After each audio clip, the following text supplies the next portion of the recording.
Hello दोस्तों, स्वागत है आपका एक बार फिर से आपके अपने यूट्यूब चैनल स्टडी वाला 1.0 में। आशा करते हैं आप सभी अच्छे होंगे और स्वस्थ होंगे। आज हम आपके लिए लेकर आए हैं भारतीय इतिहास के कुछ महत्वपूर्ण प्रश्न जो प्रत्येक परीक्षा में पूछे जाते हैं और यहाँ से कम 5 से 6 क्वेश्चन पूछे जाने की पूरी संभावना है। तो जो आने वाले आपके आगे एग्ज़ाम है, एसएससी जीडी हुआ, एसएससी सीजीएल का एग्ज़ाम हुआ, यहाँ भी आपको यहाँ से 3 से 4 क्वेश्चन देखने को मिलेंगे। तो चलिए शुरू करते हैं आज का भारतीय इतिहास। आज का पहला क्वेश्चन है, बौद्ध संगीतियों के आयोजन स्थलों का सही कालानुक्रम क्या है। आपको उनको उनके काल के अनुसार इनको लगाना है। तो पहला ऑप्शन है ए राजगृह, वैशाली, कुंडलवन, पाटलिपुत्र। ऑप्शन बी है पाटलिपुत्र, कुंडलवन, वैशाली, राजगृह। ऑप्शन सी है राजगृह, कुंडलवन, पाटलिपुत्र, वैशाली। ऑप्शन डी है राजगृह, वैशाली, पाटलिपुत्र, कुंडलवन। तो इसका राइट आंसर है ऑप्शन डी, राजगृह, वैशाली, पाटलिपुत्र और कुंडलवन। इसकी एक ट्रिक भी है जो आप याद रख सकते हैं, रा वे पाक। ये इसकी एक शॉर्ट ट्रिक है। रा से राजगृह, वैसे वैशाली, पा से पाटलिपुत्र और का से कुंडलवन। ये भी पूछा जा सकता है। इसकी अध्यक्षता किसने की थी, ये किस किस शासक के काल में हुए थे, तो ये भी पूछा जा सकता है। तो ये भी आपको याद रखना है। इसकी भी एक ट्रिक है, अका अक। जो पहली बौद्ध संगि थी फर्स्ट 483 ईस्वी में राजगृह में हुई थी, अजात शत्रु के काल में। दूसरी हुई थी आपकी 383 ईसा पूर्व कालाशोक के काल में।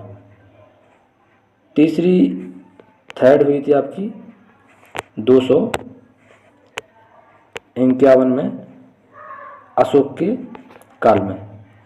और फोर्थ नंबर की हुई थी कनिष्क के काल में, ईसा की प्रथम शताब्दी में। तो ये भी आपको याद रखना है। नेक्स्ट क्वेश्चन है, निम्नलिखित में से अशोक के द्विभाषी अभिलेख थे। तो अशोक के द्विभाषी अभिलेख थे ऑप्शन डी, सर ए कूना जो कंधार में मिला था। ये अशोक के द्विभाषी अभिलेख थे। इसमें आपको एक और रखना है याद, अरामाइक। ये भी पूछा जाता है, अरामाइक जो ग्रीक द्विभाषी में लिखित है। अगला क्वेश्चन है, दिल्ली सल्तनत में लाख बख्श किस शासक को कहा जाता है। तो लाख बख्श ये कहा जाता है कुतुबुद्दीन ऐबक को। कुतुबुद्दीन ऐबक को लाख बख्श इसलिए कहा जाता है क्योंकि यह लाखों में दान दिया करता था, जिस कारण से लाख बख्श कहा जाता है। अलाउद्दीन खिलजी जिसने बाजार नियंत्रण प्रणाली स्टार्ट की थी, इसको इसके लिए जाना जाता है। सिकंदर लोदी, इसने आगरा शहर की स्थापना की थी। ये भी आपको याद रखना है। मोहम्मद बिन तुगलक के काल में इब्न बतूता जो अफ्रीकी यात्री था, इसके काल में आया था। इसे भी याद रखना है, ये भी बहुत इंपॉर्टेंट है। अगला क्वेश्चन है, यदि मैं अपने एक गुलाम को भी पालकी में बैठा दूं तो मेरे आदेश पर मेरे सभी सरदार उसे कंधों पर बैठाकर ले जाएंगे। यह कथन किस शासक का था। तो ये आपको बताना है कि ये किसने कहा था। तो ये कथन कहा था सिकंदर लोदी ने। याद रखना है दोस्तों। और ऑप्शन ए इसमें बलवन। तो बलवन को लौह नीति के लिए जाना जाता है, याद रखना है। खिज्र खां ये सैयद वंश का संस्थापक है, ये भी आपको याद रखना है। अगला क्वेश्चन है, भारत में मुस्लिम राज का संस्थापक माना जाता है। तो भारत में मुस्लिम राज का संस्थापक किसे माना जाता है। तो आपके ऑप्शन है ए महमूद गजनी, बी मोहम्मद गौरी, सी इल्तुतमिश या ऑप्शन डी जैनुद्दीन बाबर। तो इसका राइट आंसर है ऑप्शन बी मोहम्मद गौरी, जो भारत में मुस्लिम राज्य का संस्थापक माना जाता है। अगला क्वेश्चन है, सैंधव सभ्यता की जनसंख्या मिश्रित प्रजाति की थी, निम्नलिखित में से कौन इसमें शामिल नहीं है। तो ये कौन सी प्रजाति थी जो इसमें शामिल नहीं है, तो नेग्रिटो, ये प्रजाति इसमें शामिल नहीं है। नेग्रिटो पुरापाषाण काल के, जो पुरापाषाण काल के मनुष्य की प्रजाति थी, मनुष्य की प्रजाति थी, इसे याद रखना है। अगला क्वेश्चन है, निम्नलिखित सैंधव स्थल में घोड़े की अस्थियों के अवशेष कहाँ से मिले हैं। तो घोड़े की अस्थियों के अवशेष सुरकोटता नामक स्थान से मिले हैं, इसे आपको याद रखना है। चन्नोदुड़ो ये फेमस है खिलौनों के लिए, जहाँ से खिलौनों के साक्ष्य मिले हैं, और लिपस्टिक के भी साक्ष्य मिले हैं, इसको भी बहुत अच्छे से याद रखना है आपको। यहाँ से मनका बनाने के साक्ष्य भी चन्नोदुड़ो से मिले हैं। लोथल एक बंदरगाह युक्त शहर था, इसे भी याद रखना है, बंदरगाह युक्त शहर था लोथल। अगला क्वेश्चन है, निम्नलिखित कथनों पर विचार कीजिए। जैन धर्म में तप एवं अहिंसा पर विशेष बल दिया गया। जैन धर्म का महत्वपूर्ण ग्रंथ कल्पसूत्र संस्कृत में लिखा गया है। उपरोक्त कथनों में से कौन से कथन सत्य हैं, ये आपको इसमें से छांटना है। केवल एक, केवल बी, ऑप्शन 2 या ऑप्शन सी एक व दो दोनों, या ऑप्शन डी ना तो 1 और ना ही 2। तो इसका राइट आंसर है ऑप्शन सी, एक और दो दोनों ही राइट आंसर है। अगला क्वेश्चन है, गुप्त वंश के किस शासक ने सर्वप्रथम महाराजा धीराज की उपाधि धारण की थी।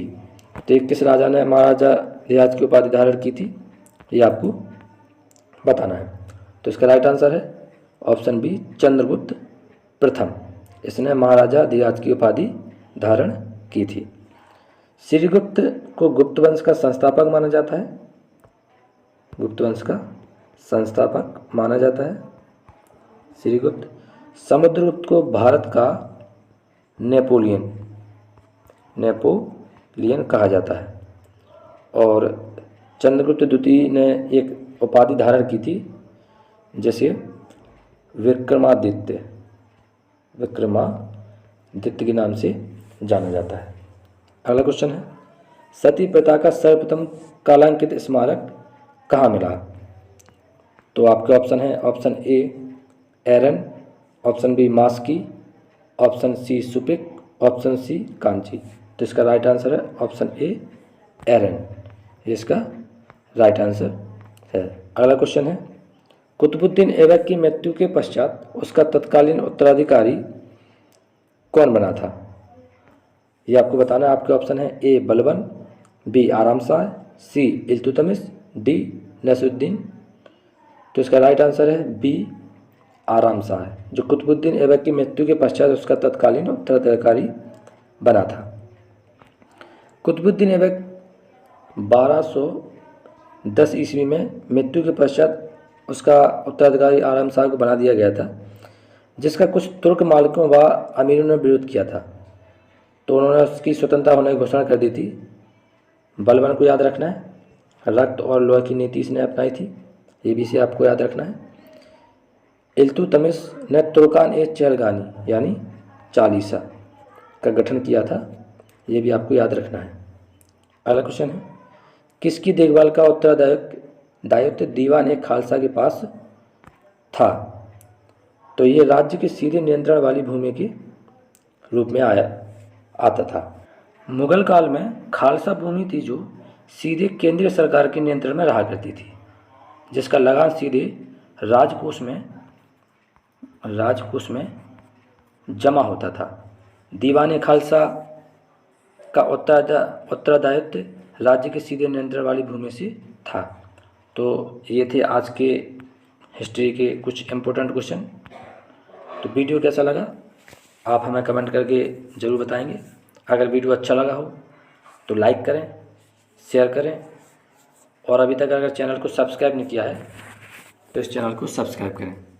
मिलते हैं नेक्स्ट वीडियो में। धन्यवाद।